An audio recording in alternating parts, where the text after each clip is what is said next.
Friends, in order to transport a heavy civil element from one place to another place, you must have an idea about the pulling forces.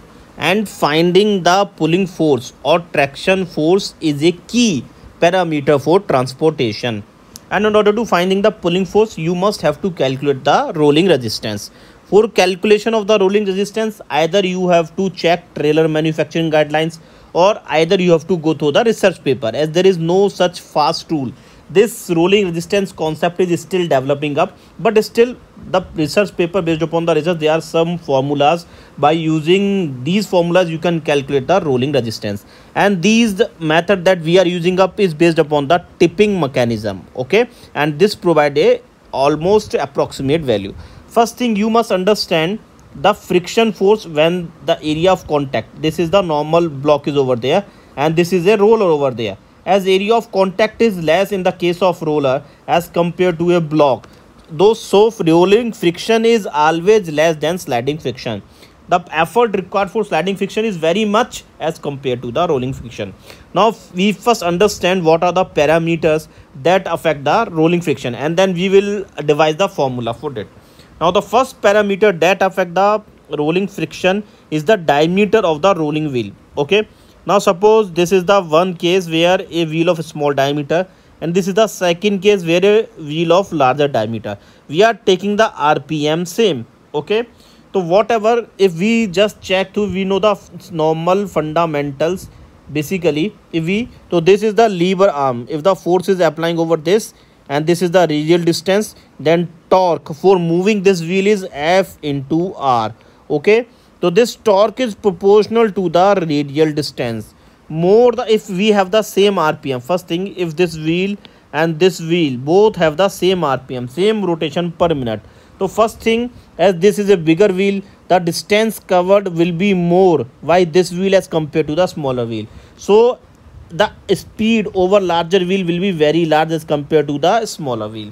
And second thing is that this radial distance increases, so the leverage, the torque required value increases. So it is always clear that larger is the wheel, less is the rolling resistance. So if the coefficient of rolling resistance is inversely proportional to the diameter of the wheel. Basically, the wheel is of bigger size, then resistance is less. The first thing, it is the parameter affecting rolling friction versus diameter of the rolling wheel. Now we move to the second, the material properties of the rolling wheel and rolling surface. Now there is one of the dumper. Second factor is material property of wheel and rolling surface. This is dumper, used for dumping the soil, and this is basically the wagon, rail wagon. Now you can see here the contact surface, the surface on which the wheels are rolling over are made up of mud, and this wheel is itself made up of rubber. Okay, and here you can see this is the rail track steel, and these are rolling wheels, these are made up of the steel. Now understand, these rubber have deformation, this mud is also having the bearing capacity which is less than the steel.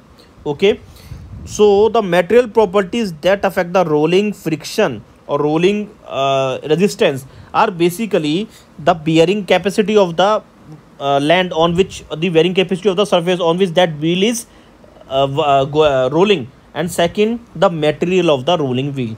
If the rolling wheel is having the deformation, then the contact area increases, then the rolling resistance increases. Okay, and if does not deform at all, then the rolling resistance is less. So these wheels are made up of rubber, so these will deform, so they have more rolling friction, and these will not deform as these are made up of steel.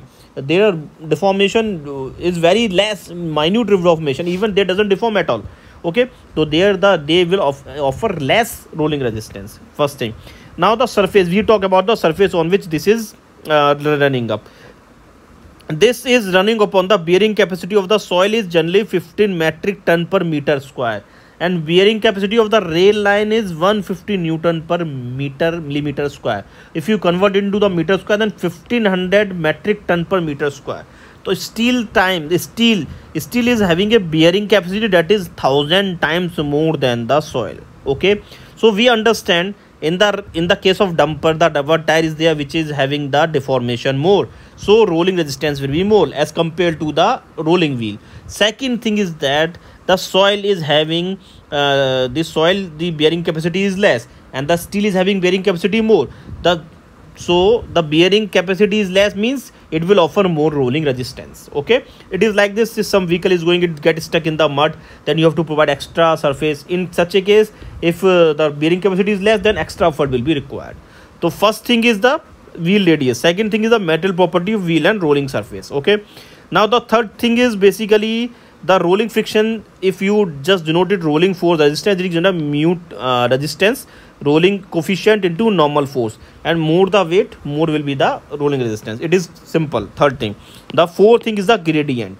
Okay, more the gradient. For example, if this vehicle has to be right to the top of this hill, then more resistance is required. Even when this vehicle is moving down, then the braking force need to be required. Okay, this is the basic funda. Now we will calculate a case where we have to transport the transformer from one place to another place. Before going up to the case, we first analyze what is the formula, how our approach is there in order to get the rolling resistance. Okay, so this is basically the case in front of us. Okay, this is basically wheel, and this is blue color is hub. Okay, this wheel is having some contact area.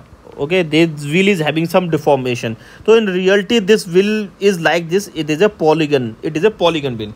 It is not like round. It is having some deformation with the contact surface of the soil. So it is like a polygon wheel. Okay, this polygon inserting some pressure force over there. F, the green is the effort that is required to move the wheel. Okay, and R is the diameter of the wheel. Small r is the diameter of the axle. Okay, now we know that pressure is equal to force over area. If we consider this area, pressure is equal to force over area. The weight W is the axle load weight W, that weight coming on the tire. So pressure, weight, force is basically W. Area is this area, delta L into B. B is the thickness of the tire. Okay, so this tire is having some thickness. This contact area, the contact area will be a B into delta L. Okay, this is the contact area. Okay, so pressure is equal to W over delta L into B. So delta L comes out to be W into PB. Okay, the contact area surface length is given by W by PV. First of all, we have calculated this. Now, if we want to calculate the tipping effect, or we want to calculate the rolling resistance, so we first have to convert this into a polygon case. Basically, this is not circular. There will be a deformation. The contact is not like 100% like this. The contact is not like a point contact. It is a surface contact. We treat it as a polygon. So in order to, we already find out that delta L is equal to W by PB. And there is a concept called as mechanical advantage in the case of wheel. It is given by capital R by small r. Diameter or radius of the wheel over radius of the axle on which the wheel is mounted up. Okay, it is clear. Okay, now we have to calculate the rolling force or rolling resistance. It is now you are getting it up. So this is basically the load is acting W like this. It is passing through this point only, and this is the effort. Okay, and this is the load basically, that is the rolling resistance. This is basically the rolling resistance that is acting up. If we take about the movement about this this W is tipping point. This is the tipping point. Okay, I will show you some different color. This is the tipping point. The W load is acting like this only. W load, the distance of W load is from the tipping point is delta L by 2, and this force is using the principle of transmissibility. The vertical distance of this force is F is equal to R distance. So net movement about this tipping point is 0. There this F into R. This is like this, rotation is like this, F into R, and this rotation is like this, W into delta L by 2. W is this point. Okay, again if there is some doubt, I will again explain.